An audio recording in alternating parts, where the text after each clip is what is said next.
Hello friends, આપણે flooring એપોક્સીનું કામ છે. તો સૌથી પહેલાં આપણે સેમ્પલ બનાવશું ફ્લોરિંગ એપોક્સીમાં. તો હવે આપણે આ એક પાર્ટ લીધો છે પ્લાયવુડનો. હવે સમજી લો કે ટાઇલ્સ છે. આ ટાઇલ્સની જગ્યાએ આપણે સેમ્પલ બનાવવાનું છે કસ્ટમરને દેવા માટે. આની ઉપર પહેલાં આપણે પ્રાઇમર કરશું.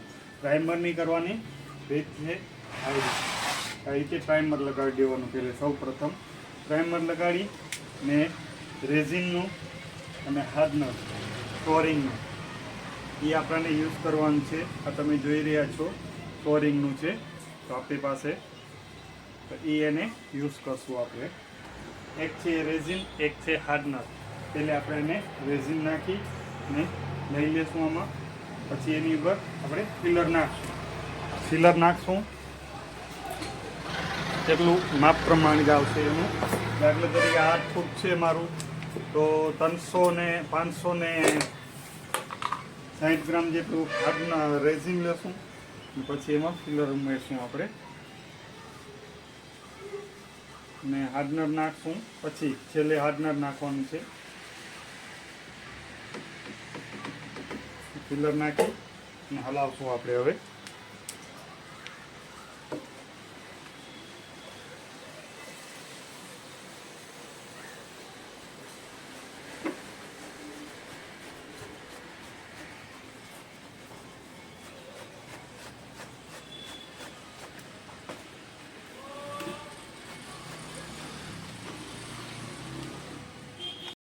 આ ફેલાવીને પ્રોસેસ તૈયાર કરી અને આપણે ટેક્સચરનું આગળ તૈયાર કરશું હવે.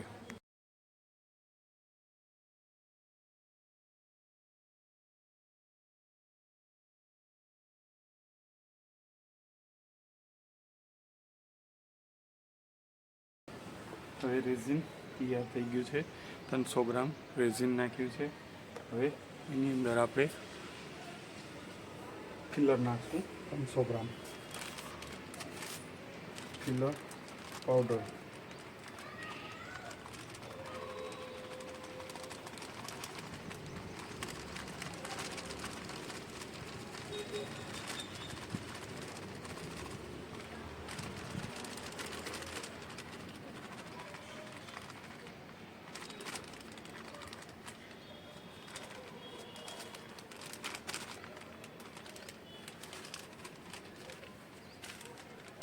આપણે આ પાવડર નાખી દીધો છે. હવે એને હલાવવાનું રહેશે. પછી છેલ્લે રેઝિન નાખશું આપણે.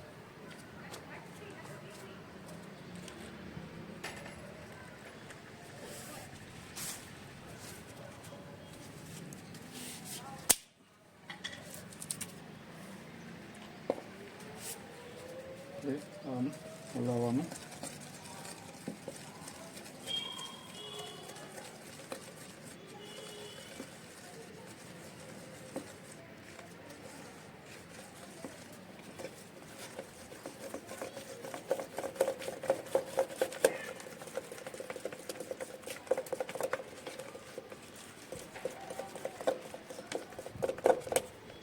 પર આપણે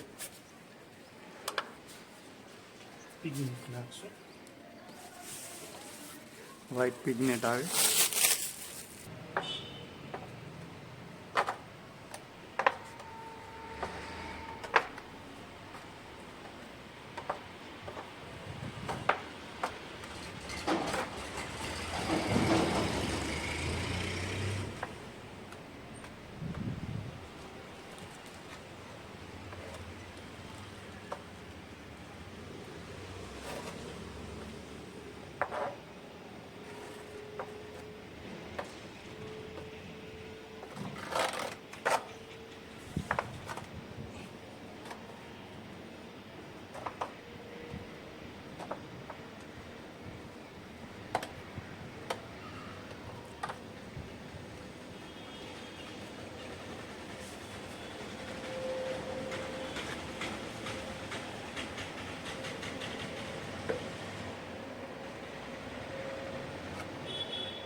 આપણે આ માર્બલ ટેક્સચર કમ્પ્લીટ થયું છે. એની પ્રોસેસ છે. ખાલી રોલરથી કલર બધા મિક્સ કરી અને નાખી દઈશું આપણે આની ઉપર, એટલે શું થઈ જશે, ટેક્સચર બની જશે. આ રોલરથી આપણે કામ કરી આવી રીતે ફેરવી અને માર્બલ ટેક્સચરની ડિઝાઇન કમ્પ્લીટ થશે. તમને દેખાડીશ. હવે આની પ્રોસેસ બીજી છે.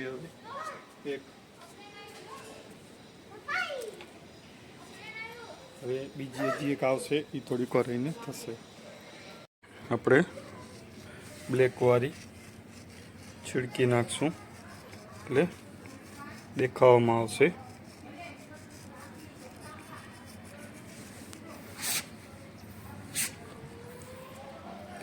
આપણે આવી રીતે છીડકી નાખશું આમાં બધે.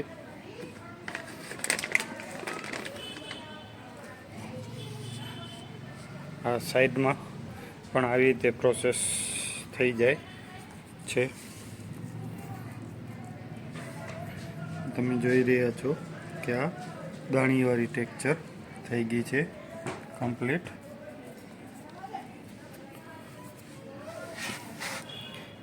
દાણીવાળી પ્રોસેસમાં આ જ છે. હવે એમાં એક ફિલર આવી છે નવી, આપણે આ દાણીવાળી કહેવાય છે. તો એ ફિલરને પણ આપણે પ્રોસેસ કરશું ભેગી જ.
આપણે ફિલર કહે છે, આ અલગ ફિલર છે. એની અંદર પણ આવી રીતે જ થઈ ગયું છે. તો આની પ્રોસેસ આ થઈ ગઈ છે કમ્પ્લીટ. હવે આને 48 કલાક 24 કલાક જેટલો આપણે ટાઈમ આપશું સુકાવવાનો. આપણે આની ઉપર મેન ટોપ કોટ કરવાનું છે. તમે જોઈ રહ્યા છો કે આ આપણી ફિલર ટેક્સચર ફિલર અને આ ફિલર ત્રણેય ફિલર તૈયાર થઈ ગઈ છે. તો હવે એની ઉપર આપણે ટોપ કોટ કરશું. તો ટોપ કોટ માટે આપણું કેમિકલ તૈયાર છે. તો ટોપ કોટનું ખાલી આપણને રેડવાની છે પ્રક્રિયા. તો હવે ફાઇનલ કોટ છે, પણ હજી એમ લાગે કે આપણને વધારે જાડું થર કરવું હોય કસ્ટમર કે તો આપણને કરી આપશું 2 વાર. 2 ટોપ કોટ કરશું, 2 થર. એટલે આનું 2 થર થાય એટલે એકદમ પ્રોપર ફિનિશિંગ આવી જાય.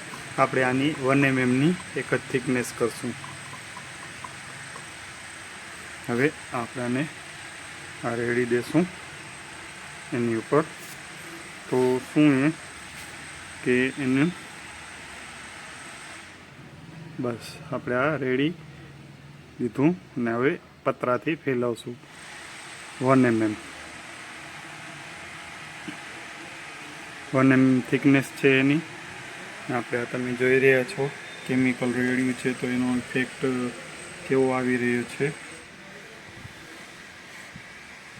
આપણે કેમિકલ ખાલી રેડ્યું જ છે, હજી આપણે કાંઈ કામ ચાલુ કર્યું નથી. હવે પતરાથી 1 mm પતરાથી એને ખાલી આપણને ફેલાવવાનું છે આ રીતે. બસ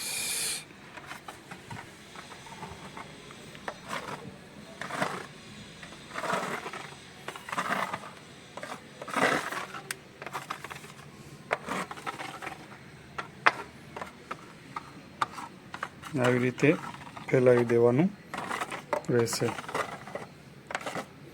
એટલે એનું થિકનેસ કામ કરશે 1 mm ની